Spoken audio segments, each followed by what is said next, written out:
Martin, bonjour. Bonjour Didier. Hugues, vous venez d'être récompensé par le Trophée Coup de cœur 2025 des Trophées des Français de l'étranger à Shanghai. Est-ce que je peux avoir vos impressions? Écoutez, je suis très ému parce que je ne m'attendais pas à ça. Je suis un petit peu surpris, mais évidemment très content. Alors, il y a des raisons à ça. Vous êtes une figure de la communauté de Shanghai, vous êtes ici depuis plus de 23 ans. Vous avez surtout, dès le départ, documenté la ville avec un blog qui s'appelle Shanghai Lander. Et puis, vous êtes pas mal investi dans la communauté. Est-ce qu'on peut revenir sur votre parcours? Alors, comment tout ça s'est passé? Effectivement, je suis arrivé il y a plus de 20 ans et j'ai été assez vite impliqué dans la communauté. Et j'ai été président de l'équivalent de Shanghai Accueil aujourd'hui il y a une quinzaine d'années. J'ai aussi monté l'association des familles franco-chinoises qui existe toujours. Et en parallèle, j'ai monté mon blog Shanghai Lander qui existe depuis 20 ans et qui a plus de 400 articles sur un sujet qui me fascinait et qui me fascine toujours, qui est l'histoire de Shanghai et en particulier le Shanghai des années 20-30. Alors, le Shanghai des années 20-30, c'est très particulier. Je pense que vous êtes un expert. En quoi cette période est si fascinante? Alors, c'est l'âge d'or, ou en tous les cas le premier âge d'or de Shanghai.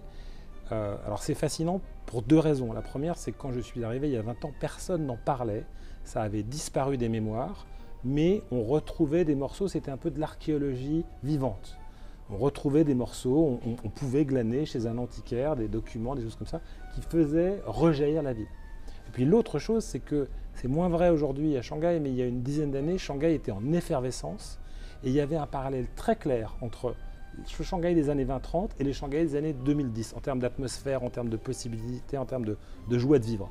Et donc le parallèle était véritablement quelque chose de spécial. Et aujourd'hui, la ville a fondamentalement changé. Est-ce qu'on retrouve encore cet héritage? Alors oui, on a beaucoup de chance. Il y a une bonne partie de l'héritage qui a été sauvé, qui est soit resté dans son jus, soit de plus en plus transformé en lieu de vie, notamment des hôtels, des restaurants, etc., des musées, ce qui a le gros avantage de les préserver et de les rendre visitables. Et alors, si j'ai bien compris, vous allez creuser dans les histoires personnelles. Il y a des choses qui étaient oubliées, que vous faites rejaillir. Parlez-nous de quelques histoires particulières qui figurent dans votre blog. Alors, il y a plusieurs trames qui reviennent. Il y en a une qui est les entreprises françaises à Shanghai de l'époque, la compagnie d'électricité, la compagnie de tramway, les gens qui y travaillaient, et comment ça s'organisait, les transports, etc. Ça, c'est un premier fil qui revient régulièrement. Et puis après, il y a des fils personnels, et notamment des histoires de gens qui sont venus ici, qui ont souvent été complètement oubliés et sur lesquels on trouve des informations. Et puis après, on fait appel au public, qui reviennent. Et il y a une troisième partie que j'aime beaucoup et qui est assez récente, mais qui est vraiment intéressante, c'est les associations de Français à l'époque. Et donc, notamment celle des Bretons qui étaient très actives et sur lesquelles j'ai commencé à publier des articles, et il y en aura d'autres.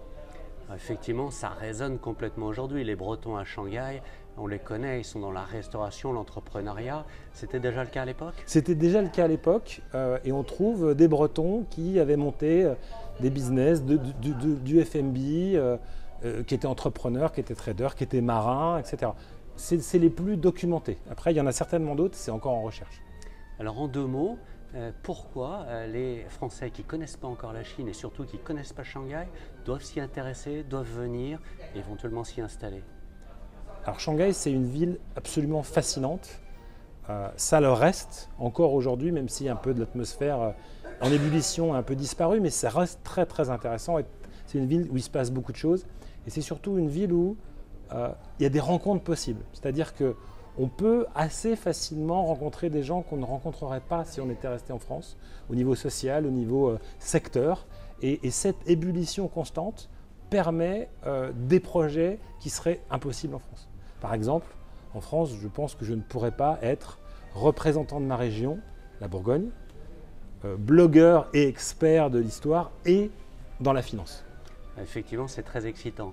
Donc le rendez-vous, c'est sur votre site, le blog qui est shanghailander.net, ça apparaît dans le lien en bas.